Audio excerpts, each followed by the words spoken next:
Just going to be a quick one tonight because, do you know what I mean? Doesn't need a massive post-mortem. If the players can't be asked, then I can't be asked. Um, 18 losses in the Premier League now.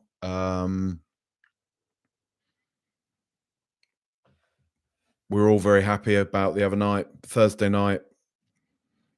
I don't think we should lose sight of the fact that this has been a catastrophically bad Premier League season. Little to no fight tonight. I mean, people are really clutching at straws now. I've seen kind of talk about us winning the XG, something that we used to make fun of Brendan Rodgers about back in the day. Um, I've seen people saying we registered more shots on target than Nottingham Forest. We lost. Nuno's done the double over us. Fair play to him. And that's 18 losses in the Premier League this season. I know what a lot of people are saying. I know a lot of people are saying they don't care that we've we're in the semi-final of the Europa League. That's all that matters. But a lot of people like when they're sort of saying this, they're already talking as if we've won the Europa League. We haven't, and there's a good chance that we do, but we haven't won it.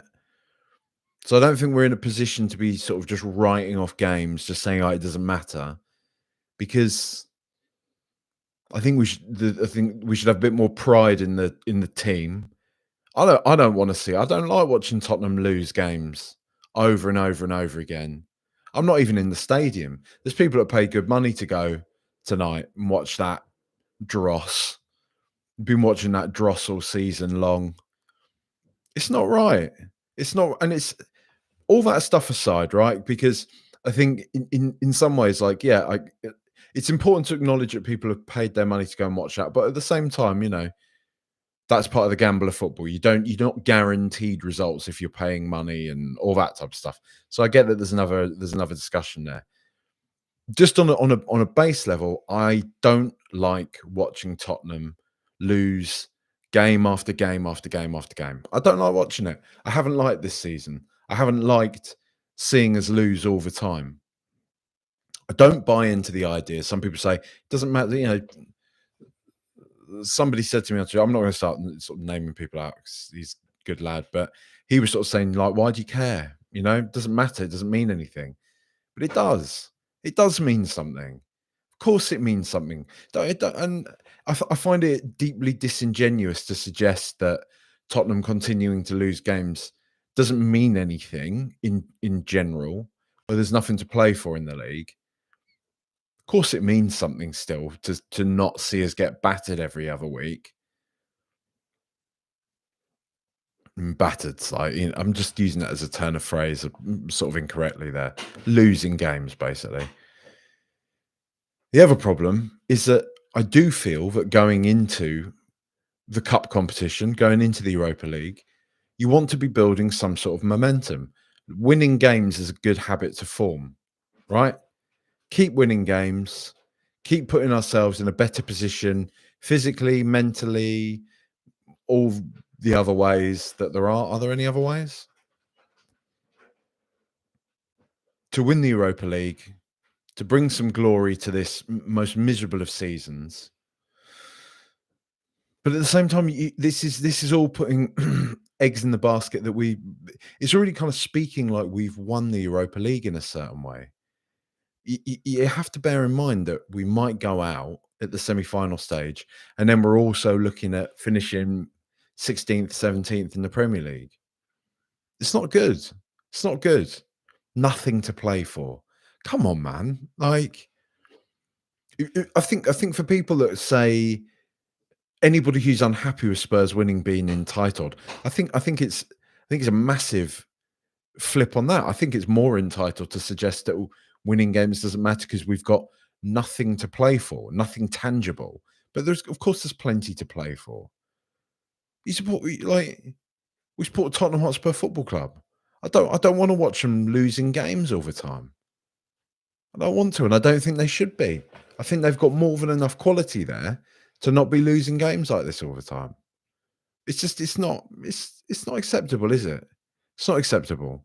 And whether it's on Ange, whether it's on the players, whoever it's on, it's not a good look. And you know, tonight was just so nothing. I almost just didn't even bother doing this. I didn't do one the other night, and I thought I don't want to get into the habit of doing that. But I almost didn't do one tonight because I was just like, no one else could be asked. Like, it's point and see that hardly anyone's even watching this anyway. And I don't mean that as in a pity party way. I'm saying that in the sense that nobody really cares, do they? Um, and that's the problem. All of this, these sort of games, it leads to everybody being a bit just down in the dumps, down on Spurs, down on everything, and it creates an aura around the club, doesn't it? An aura of kind of failure, of losing, of everybody being a bit miserable. It would just be like it's important to remember. I think like in and amongst all of this, it's important to remember Forest are having a very good season. They're playing very well. So for them to come here and win is, that's probably the odds are in their favour. They're a good side this season. But to see us sort of be so meek once again, to see the same sort of patterns repeating, the way in which Spurs have played a lot of this season, so easy to cut through time and time again, you know? I mean, even their offside goal was very, very marginal. Very, very tight decision, that one. It's just not good. Like, you can't just say, "Oh, we're in the semi-finals of the cup, so let's just not bother in the Premier League, and I don't care." Of course, you've got to care, man. You've got to care watching Spurs lose so many games. As I've been sort of saying for a while, this is one of our worst Premier League seasons of all time. It's one of the worst. It's crazy. It's crazy. In this game-changing stadium and all that. And the funny thing is, a lot of people who are now saying, well, and just had to contend with losing Harry Kane, were probably all saying a couple of years ago, actually, yeah, it'll be good to lose Harry Kane. We'll be better without him. I was reminded of that earlier on today by a friend of mine, just essentially making the point to think people a couple of years ago were saying Spurs are going to be a better side without Harry Kane. Harry Kane has just got 60 Bundesliga goals in 60 games, fastest player in history to do that. Um, Absolutely obscene footballer. He just is. But whatever. I'm not going to sit here and lament Harry Kane. He's gone now, and then that's that. It's just, it's annoying, isn't it? John Benfield says, has he gone yet? Adam Harris says, sack him. Well, it's actually a question. Sack him, question mark. I don't think we can we? It's kind of it's the rod for our back. We can't. Grant Echo Sonic, ugh, what a dreadfully uninterested performance. Yep. Beat Plate says, I don't think I've ever seen a team in third place with a more abysmal brand of football. Aware I'm just annoyed after that match, but genuinely hope Forest fade into obscurity again next season. I think the Antonio Conte Chelsea side and some of Mourinho's old Chelsea sides that have won the title have had an abysmal brand of football, to be honest. The 16-17 Conte side was horrible. Just churned it to the end. Gutting that. Darren says, had more shots on target than Forest had shots on goal. Yeah, but we didn't score, did we? So that is a problem. Ryan Christensen says, our midfield is an empty ocean of grass when we cross the halfway line, game after game after game. Yep. And that is, I think we can say that's partly down to us maybe not having the requisite quality in midfield, but also the fact that he still has not settled on his midfield at all. He hasn't, has he? He's not settled on a midfield. We don't know who our strongest midfield is. We don't know. I don't know. James Forster says, Jack, is there anything more to the than spamming crosses into the box and hoping for the best? Regardless of what happens in Europa, I just don't think I can do another season with this bloke. This is exactly what when we were watching it, this is exactly what Charlotte was saying. She was just like, if we win the Europa and we stay with him, because we probably will if we win the Europa, she was just like, I cannot watch another season of this again, this football, and seeing Spurs lose this many games. And I agree. Like, do you know what I mean? Like, I think nobody's going to be. The thing I will say is what I find quite interesting is that like I'll let you behind the curtain to a degree. The numbers on the pod this year are way down, right? Way down on what they've been in the past few years. And obviously, naturally, I'll put some of that down to it's just a natural kind of cadence, I guess, with some of these things. I think people liked this gimmick, if you like, of me talking after games, immediately after games. Um, Not many other pods were doing it when I started doing it, and I noticed a lot of people were coming and tuning into these and listening to them because when they were sort of fresh. And then I think people just naturally get a bit tired of the shtick, get a bit tired of me, and they tune out. So that's fine. That explains a bit of a drop off. But I think other than that, there's been a noted kind of drop off, probably from a third of the way into the season. And there's actually people who have. and I can qualify this with the fact that several people have reached out to me basically saying like, no offense, dude, love the pod, but I just can't listen to it anymore. I don't listen to any Spurs pods anymore because I just can't be bothered with this season. I can't be bothered to hear conversation around it, whatever. And I think a lot of people are feeling this, and it's just no good, is it? It's We can all talk about, is it all him? Is it not? Is it partly the players? Is it who is it? Who is it? It's a mix of all of it, isn't it? I think we know it's a mix of all of it. But the easiest thing to change in these instances is the manager. And yeah, I know people will say, well, we've done that so many times and we can't continue to do that. Why not? You know, like actually, why not?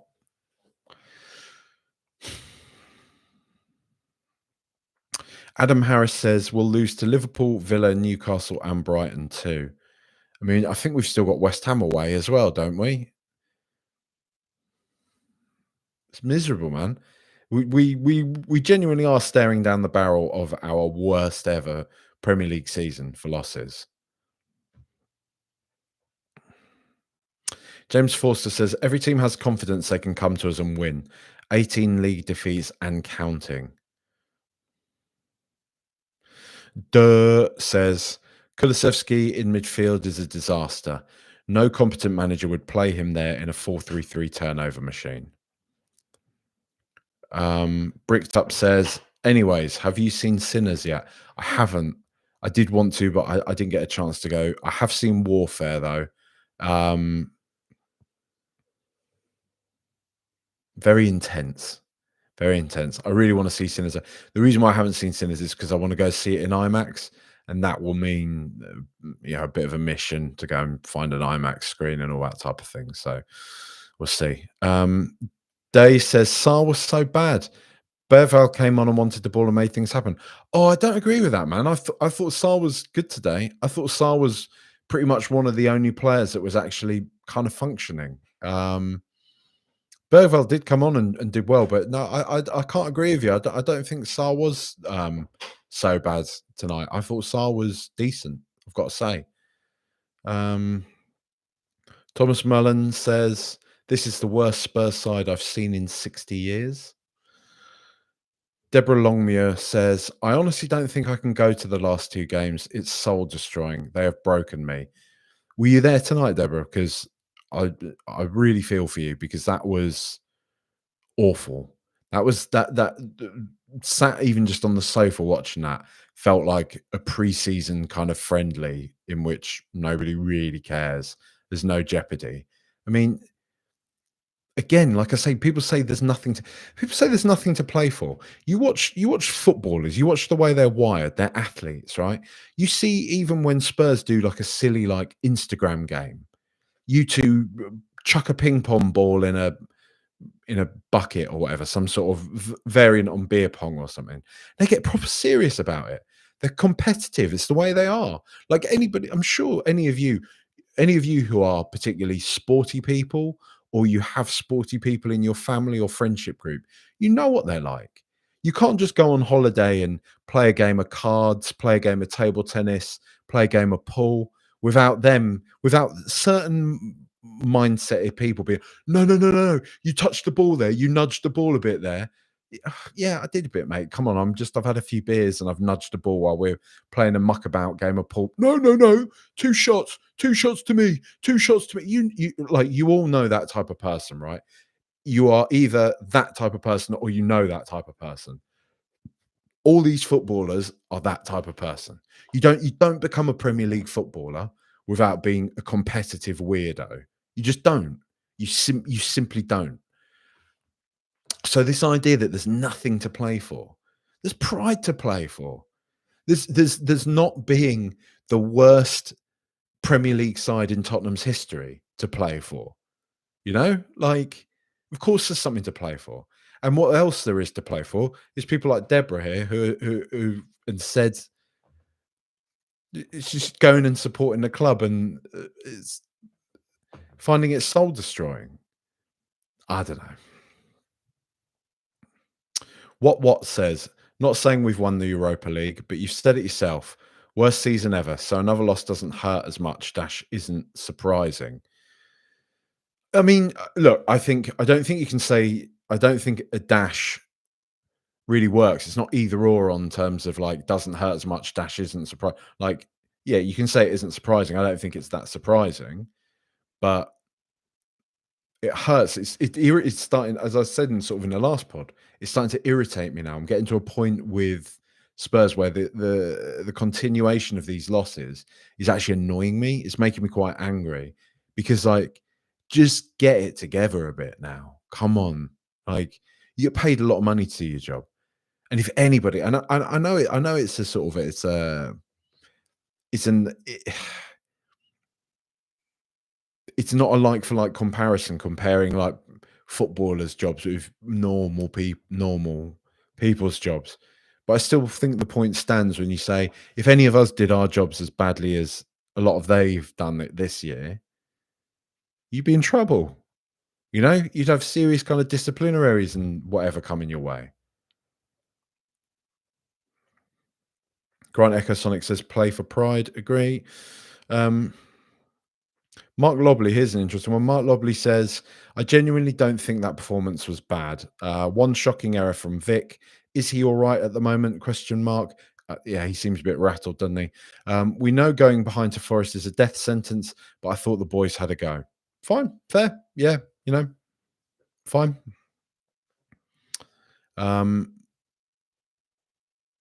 Adam Harris says that game falls at the feet of Vicario.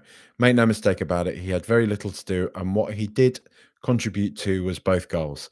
He is abysmal. The sooner we replace him, the better. Well, we got Kinski, haven't we? So maybe it's a project kind of thing, isn't it? William Gardner, pre-cup friendly. Got that feel about it, doesn't it, Will, mate? Callum, do we even crack 40 points this season? Let's have a quick look. Tottenham fixtures. So we're currently sat on, what are we sat on? 37 points. So to crack, are you saying level 40 points or crack as in go past 40 points? Because Liverpool, that's going to be a loss, isn't it? West Ham away, probably a loss. Crystal Palace at home, probably a draw, maybe a win. Well, I think we could win Crystal Palace at home. So that's 40 points. Villa away, loss. Brighton at home. I think we could. I think we can do Palace and I think we can do Brighton. So we might end the season on 43 points. Maybe 44 if we get a point away at West Ham because they are quite bad. but they have that sort of canny habit of doing the business. So whatever, yeah, maybe we might get 40, but equally I can see us not doing it. Equally, I can see us losing every single one of those games this season. It's kind of how the way this year has gone, and that, I mean, that's an unmitigated disaster if we do. Jed Watson says, strange. We scraped through Frankfurt on Thursday, albeit showing a lot of fight, but a lot seemed surprised about tonight. Did they just think we were a different team after that? Yeah. Michael Tamaris says, this felt different than Wolves. 2 moments for Forest hit the back of the net. How many went begging for us? 3 or 5? Kuliheda gets the last second clearance. Felt like the whole season. So close, but yeah, I mean, I do get this, Michael. I definitely take this sort of thing on board. The only problem for me is we have had this all season, so I don't think you can continue to say it's unlucky when it's a repeated pattern. Do you know what I mean? It's like it's been a repeat pattern of marginally not doing just enough to win games or to not lose games and all this sort of thing. And I don't think we can just continue to say, well, on another day we could have done something. Although I do get the point on today. I know what you're saying. Um, Alan Tucker says Forest looks so much better coached than us. Are our players getting any coaching at all? Yeah, good question. Darren says our strongest midfield is Madison, Berval, and Bentancur. Maybe. Deuces Wild says, I miss White Hart Lane being a fortress. Feels like Ange's lasting legacy will be turning the new stadium into a comfortable visit for pretty much every opposition. Lama All Sports, this was only ever going one way. I put money on Forest. It seemed too slam dunk to me. I'm honestly not bothered. It was inevitable. It's just pre-season to the semi. Don't know, man.